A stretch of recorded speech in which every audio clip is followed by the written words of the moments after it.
we're doing this. PJNet.TV. I'm Coach Prasick, and about twice a month, Dale Didway comes our way, and tonight is his night. And folks, it's a good thing that tonight is, because if we were to do this tomorrow or a little bit later, well, he would be, well, let's just say indisposed. In fact, Dale, I know that you're kind of busy. I noticed that you're home, but you probably had to take a break from packing just to be here with us. Well, I'm done, but my wife's scurrying around last minute stuff. I'm ready to go. So consolidated, few bags, ready to go. Well, before you can pack, I guess on a trip like that, folks, Dell is going to Italy, and he'll talk more about that later. But before you can pack, you've got to do laundry, because if you're going to be gone as long as you're going to be gone, you got to have all of your laundry available to you, don't you? Kind of, because Kyle at the where we're staying, they have some washers, dryers there, so Oh, we can take. That's very convenient because we can, midway through we can do a load, and so we don't have to take as much. So that's very that's good news. So we're not taking as much clothing. We're just taking enough for like 5 days, and I'm then we'll. envisioning a fight breaking out, fighting for the washing machine and the dryers. And actually, and I don't know about the dryers. I think ours is. I have clothing where you can just hang them and they dry. But I also am getting proficient in those little Tide things where you can just get a sink full of water, put in two or three, one or two shirts. You Mm-hmm. go wash it right there in your sink, and then hang them up, and I'm gone for the day. So we're getting good at that too. So I'm a light packer. I don't take a whole lot. So How many luggage are you checking in? we're each checking one, Okay. Did you take an and extra then luggage to bring stuff back? no, my bag has some room in it, and my carry on has a little bit of room, and my backpack has some room. So we're good. We'll be good. Oh, well, I don't know. Once you get over there, the wife sees things that they want to, No, come on now. It's we, going to we have have we have some room, and we'll be good. We'll be good to go. So. And I know I've asked this before. Do you remember? Do you have an idea how many will be attending for that conference? Yeah, I think like Bethany said, like 30 to 40 people in there at the conference, so it'd be kind of fun. That is a Uh, lot. yeah, and so Kyle be teaches some classes. Julia Lavender's teaches some classes. Bethany, Bethany's mother Johnny is teaching some stuff. I'm doing a class or two. So, um, but it's. I looked at the itinerary the other day, and like I said, we get there Thursday. It's like a meet and greet kind of thing in the evening. Mhm. Friday kicks off, and each day we're finished with the conference around 1, and people have Mhm. the free time to do what they want to do at that point from 1 to whenever. I mean, they can come back for dinner. We're having dinner, but they don't have to. So, and then the next day on Saturday, we're all taking a tour that Kyle's arranged, and then Sunday I'm teaching, and then Monday Angie and I are heading to Venice for the day, coming back Tuesday. And then on Wednesday we're heading to Rome for 4 days. So Aha, we'll be four at the days. conference. Yeah, we'll be at the conference for Friday and Sunday's sessions, and then we're out of there. Well, a lot of the names that you mentioned, Dell, are kind of seasoned veterans and heavy hitters, and they're teaching. Yeah, Is there any need to teach those veterans, or is there always something else to learn? I don't even know. I don't know what classes they're teaching. I think Kyle's talking a lot about the marketplace. Johnny's teaching a lot on fiction. Um, so yeah, there's always room to learn. There is, there is, and now when you get back, how much Yeah. of an avalanche of work is going to be piled up? Have you even given that any thought? No, I don't. I have the ability to completely disengage from work. Really? Well, get there. I mean, when I get home, it'll be there, and I'll go through it. So I don't really. I've always been that way, even in my other jobs. When I go on vacation, I'm cut off. I cut myself off. So uh, that's something I've always, unless it's an emergency, but it's rarely happens. So I don't check emails. I don't do text. I Really? don't do any of that on vacation. Even this dates back to a long time ago. I just don't do it. I guess I'm a rare breed. When I go on trips and vacations, it's cut off. I don't like to So, have nobody bother me.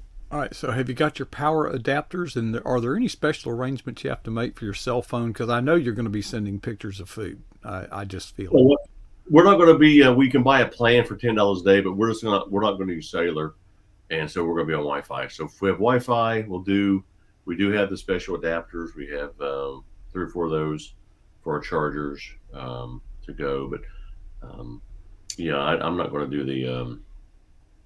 I think it's $10 a day plan. Uh, Not cheap. I just don't need to do that. So we're going to turn the cellular off, and if we have Wi-Fi at the hotel, whatever, we use Wi-Fi.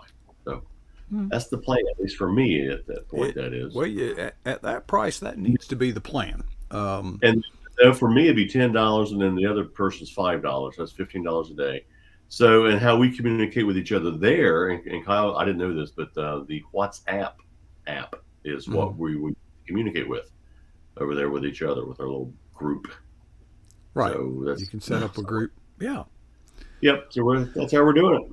Well, when I was in Italy, there wasn't all that stuff. Right. I didn't have to worry about that. Have you thought about maybe going to Vatican City?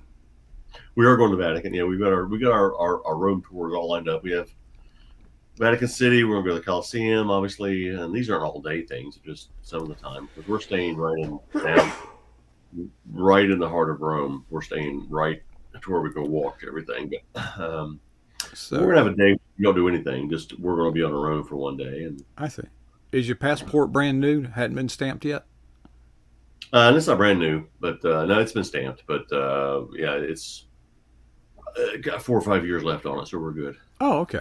Well, you realize when you go in Vatican City, that's a sovereign country. So you have to present your passport. They'll stamp it. Yep. And Yep.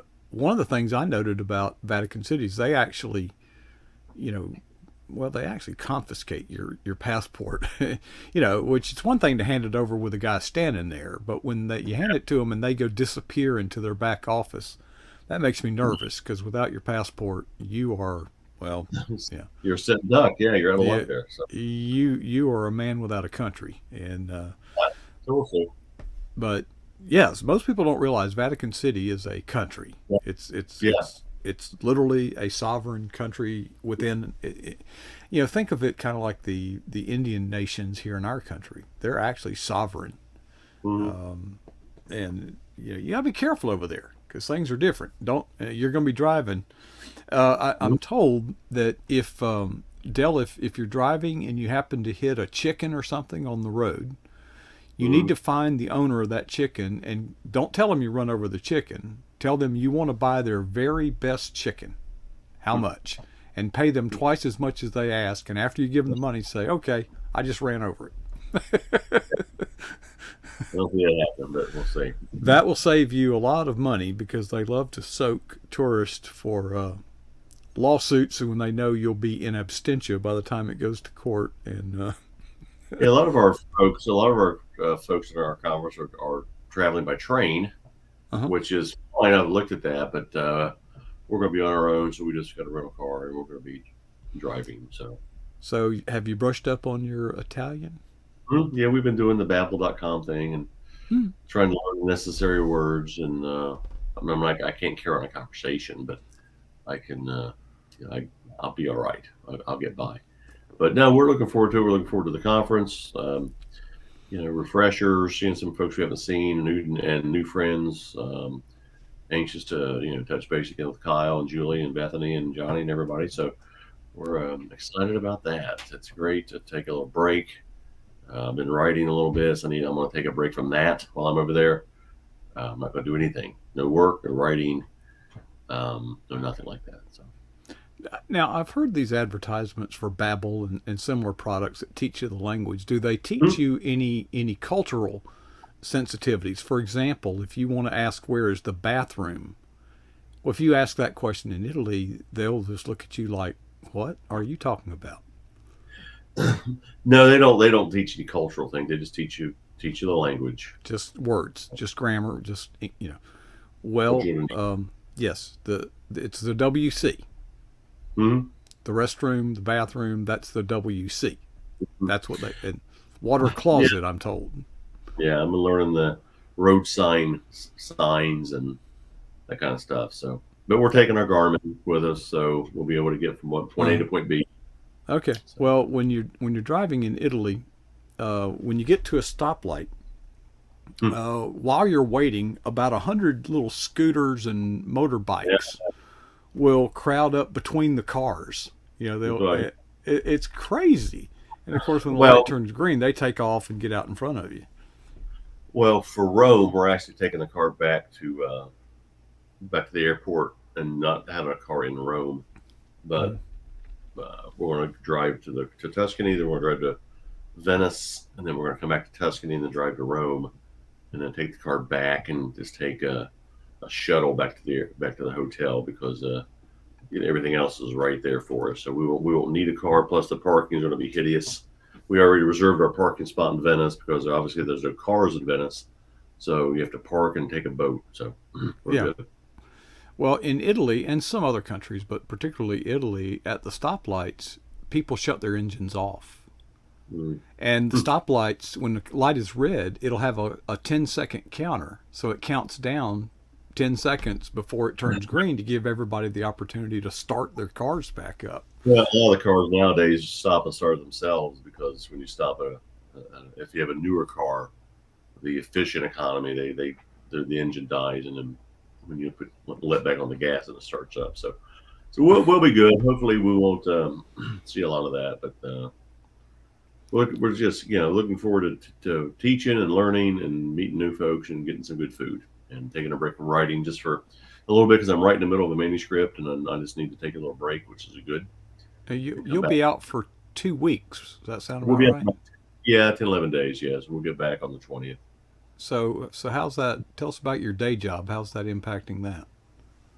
I have no idea. I don't care at this point. I mean, I care, but I don't care. I'm already unplugged from work. I took care of the loose ends today and said I'll be back on the 20th. So Okay. no, but nothing's needed. So I'm good. Well, I guess appointments continue to be set and seen, but I guess they just send somebody else in your absence, or they're just putting everybody on hold. No, I've just got my territory, and it's my territory. They can. Really? Yeah, nothing needs to be covered. So, yeah, I just said I'm done for the few days, and I'll get back with you when I get Did back. did you kind of have to pack your schedule with a lot of appointments before you left to kind of? Yeah, I kind of loaded up a little bit. Yeah, went a little heavy to offset. Yeah. How many miles a year do you drive? You reckon? My gosh, I have no idea. Quite a bit. I know an average trip of mine's 1,500 miles a week. So Yeah. that adds up. Yeah. Some, if I fly to Philadelphia, though, whatever, Louisville. I used to drive about 80,000 miles a year. That was not Yeah. working, by the way. That's going to the place where you're going to work. And I can Wow. remember we'd get our oil changed at these little, jiffy 5-minute oil, and I'd go off on a road trip and come back in a few days, and I say, "What's the matter? Needed to top off?" I said, "No, it's time for another oil change." He says, "Weren't you here last week?" Yes, I sure Rarely had was. to. I've always been able to work on my house most 95% of my career, so I've enjoyed that. So I've rarely had an office. So this is my office here. Most of my life, it's been um, I'm based here, so it's awesome. How I how, bi- enjoy how big's your it. office? We never get to see only a corner of it. Well, not that big. 9 by 12, something like that. Little Hmm. cell, a holding That's cell. Yeah. There's bathrooms that big. Oh, it's cozy, I like it. Got my little pit area here, and or my refrigerator, my Keurig right behind me. So got all I need right here. You're self sufficient. I'm the same way, Dell. I've got a Keurig and I've got a little refrigerator, Yeah, and right here. I've actually got a bed and a recliner in my man cave. But it's my well, you've been here, you know. Yeah, You're probably one of yeah, 5 people that have stepped foot in this place. yeah, that's awesome. Angie and I love it. Yeah, So it's yeah, I a, like his little office. It's my little refuge place. So my I'm filled with a lot of my memories around here over my career. So that's why I have all these gazillion pictures up. It's just makes me feel good if the yeah. things I've You're been able you're to. running out of wall space to hold. You I am can't win out. any more trophies, or Yeah, I've got I've taken over another room in there with stuff, but it's just stuff I like. I mean, it's stuff that the people I've met. I mean, it's not bragging. It just makes me feel good. It's some of the things I've we don't done. get to talk about some of the pictures behind you because you've met some interesting people along the way. Behind me, okay, I see right here on the other side over here. I'm shaking hands with Pete Rose. I met Pete a few times. Interviewed. In fact, when I interviewed him that day, he was actually leaving for Cincinnati, leaving Cincinnati for good, to move into Florida.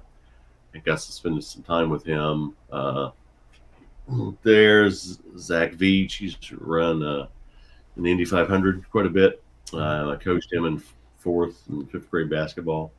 Uh, so my gosh, there's some great memories. I have President Bush behind us with me and Angie.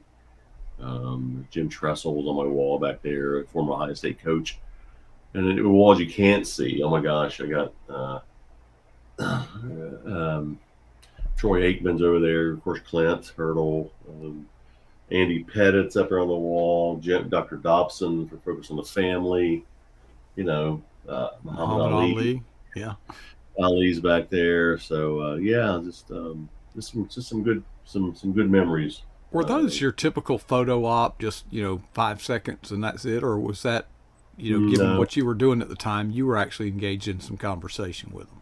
yeah. I don't know if I've heard. Now the President Bush was just a quick boom boom. It was over in Right. 20 seconds. But no, there was photo. There were conversations. We sat down and chatted, and like with Pete Rose, we actually had dinner, and some other things. So yeah, there very rarely been photo ops. They just we've been there with a meeting Mm-hmm. or a conversation with them.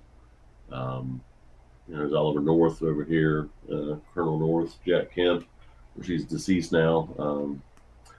So yeah, just some great stuff. And I got there's Larry Bird up there, and it was my first big interview with Larry Bird years and years ago. So yeah, and Well, the other a lot more. There's Marge Shock, where she's deceased, former owner of the Reds, um, kind of crusty old woman, but nice to me.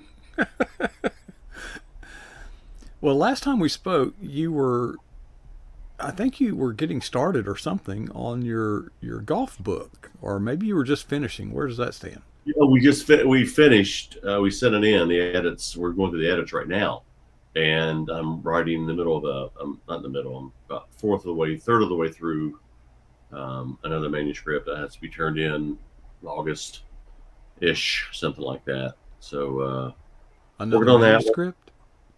Yeah, working on another book, and that'll be turned in August time frame. But I got a little ahead of the game because I knew I was going to take about 10 days off. Mm-hmm. So I'm going to unplug from that too, not even think about it, and not even work on it. So So is 2 books a year a good pace for you? yeah, one. I mean, yeah, definitely one. Two's nice. Gosh, the one year we had four. That was Mm. bruises. I mean, five. Um, yeah, one. How much? One's good. One's a good pace for me right now. I'm getting older and other things. One or two, you know. But you're always selling ahead. So to some of the authors out there, always selling ahead. Like I'm talking to a publisher right now about a book for 2025, Really? and this 23. We're just talking. We're just talking. So you're always talking ahead. Always, looking forward to that, and that's always something. And if we go to the Olympics next year, we're still waiting to hear about that. That'll probably be a somewhat of a possible manuscript to push. So always looking ahead, always pushing ahead. Well, 2025 seems like forever away, but given the gestation period in traditional publishing, it's really right around the corner in many ways. Yeah, I mean, typically 8 to 10 months, 12 months for a book to get out. Sometimes shorter, sometimes longer. But I always try to plan on, like the golf book, we got it done, but it could be out this fall. We don't want it out this fall because golf season is basically Right. over. So we want it Yeah. out next spring, Next in spring. about a year, around the time of the Masters. Um, so that's good timing. So I can hone some things. I'm actually going up to the Memorial again here in May in Columbus, and if I can get some more to add or some endorsements, that's a good time to get those and work on those things for a few days. So always thinking ahead, always pushing ahead, and because the books on the shelf are great, there's nothing else coming along. You got to get something else out there. So How long do you think that's you can keep that pace up? I mean, is there a sunset out there that you look forward to retirement, or is that just not even on the radar yet?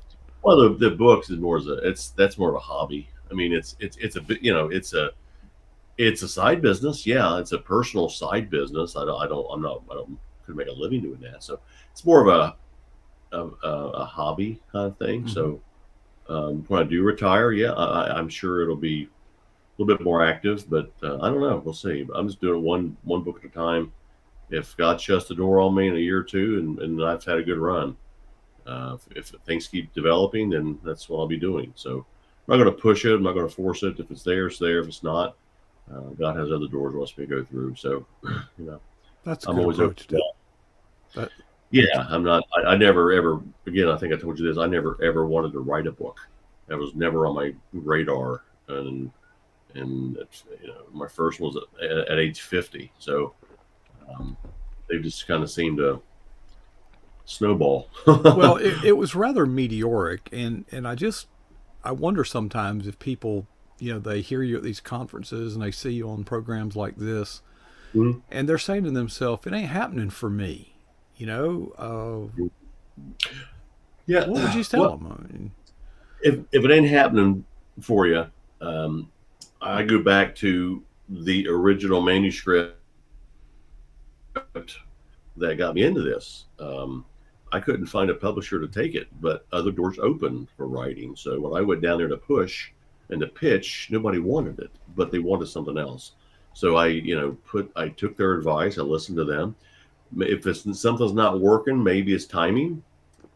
Maybe it's the topic. Maybe it's something else is there for you and you don't see it. So the advice is never ever give up. You know, listen to if you have an agent, listen to your agent, listen to your publisher, listen to editors, and take heed to some of their advice. If they say, hey Mark, I think this might work.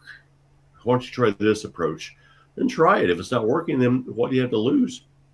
Try it, be coachable, be adaptable, and take a fresh approach to something. Step back from it. Don't be married to it. If there's again, I'm not harping on it, but the book I wanted published, we couldn't get a bite on it. So Kyle and this other publisher said, "Have you thought about doing this?" I said, "They said, have you thought about doing these sports devotionals?" I went, "No,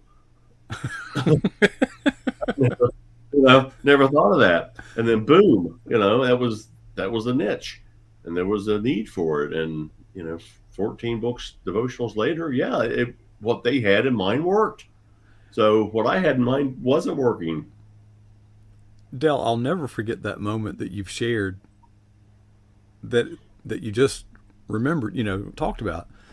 Is when you go to these places, these conferences, you're going to pitch your book idea, and I guess Kyle had kind of latched onto you, and I can just see Kyle grabbing you by the arm and saying, "Dell, do you realize a publisher just pitched you a book?"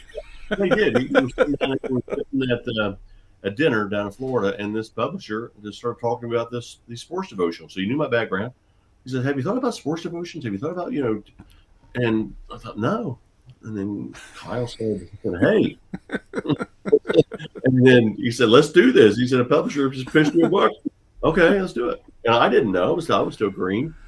And oddly enough, that publisher, when we presented him Dugout Devotions, that publisher that he works for didn't take it. So, which And is fine. then there was the guy that told you that you'll never get published.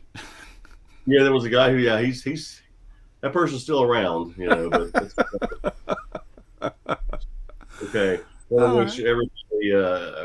I'm very happy for all those folks who got nominated for a SELA finalist. That's awesome. Um, you know, a couple of I got a client of mine's got something. Hey, go down and they call your name. It's great. If they don't, that's okay. But Yeah. I wonder how many finalists there are. You I know, don't. I don't know. I know in the past there's for each category depends on how many entries there are. I can't speak for it, yeah. but I'm just going on my experience. Each category, depending on how many entrants they have, has 3-ish, 4-ish finalists. Yeah, well, Somewhere in it's that number. I could be wrong because I'm an outsider, but I'm wondering sometime. Remember in the old days of the NFL, there was only a couple of rounds of playoffs in the Yeah, Super yeah. Bowl. Now, more than half the teams make the playoff. It seems like, and they've Well, and stretched it out. you have a couple teams who had almost losing records make the playoffs, and so you're I like, know. wow. Yeah. No.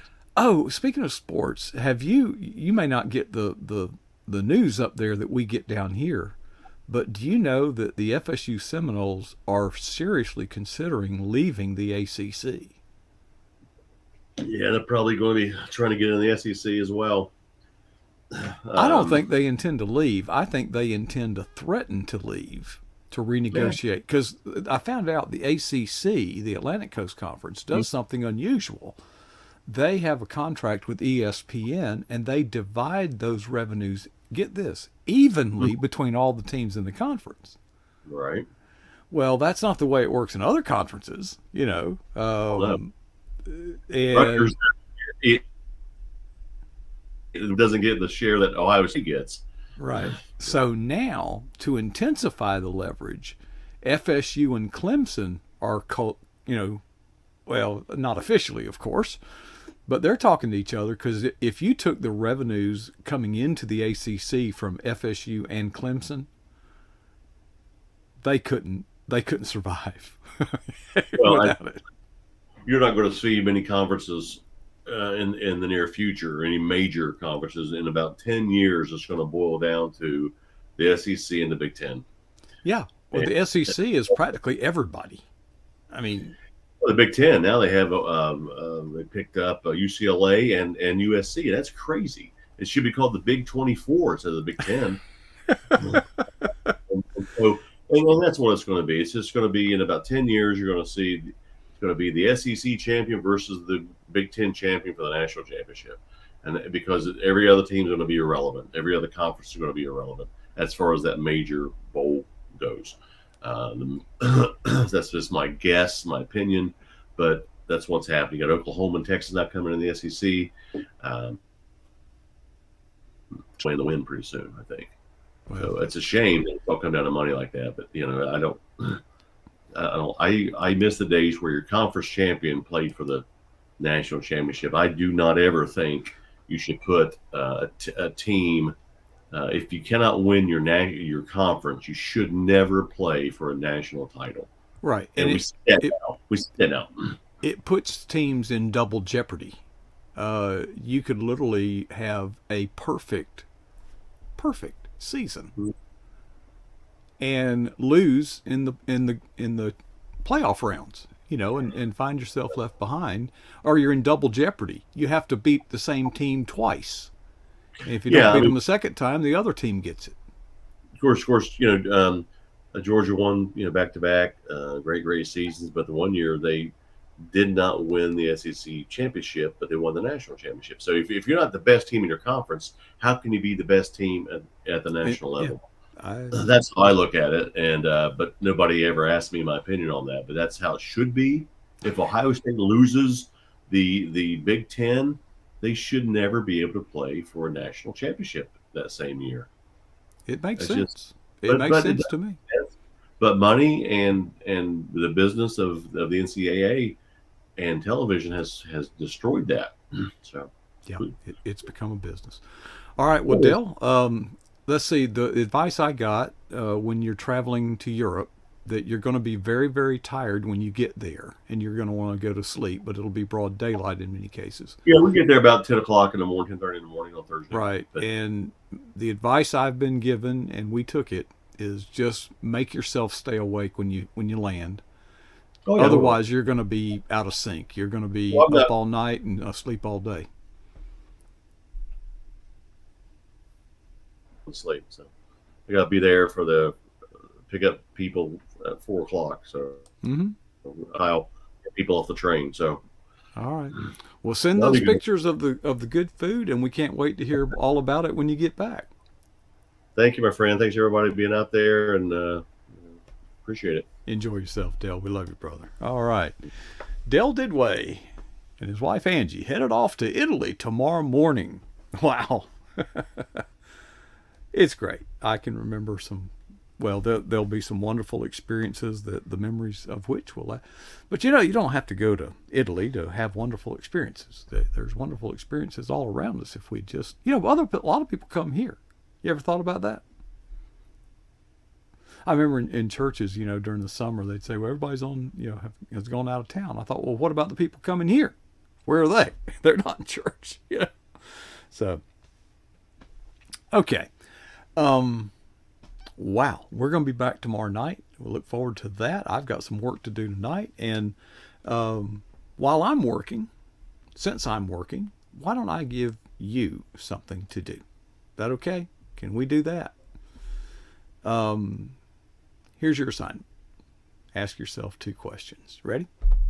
First, what is the boldest thing that you have ever done for Jesus Christ?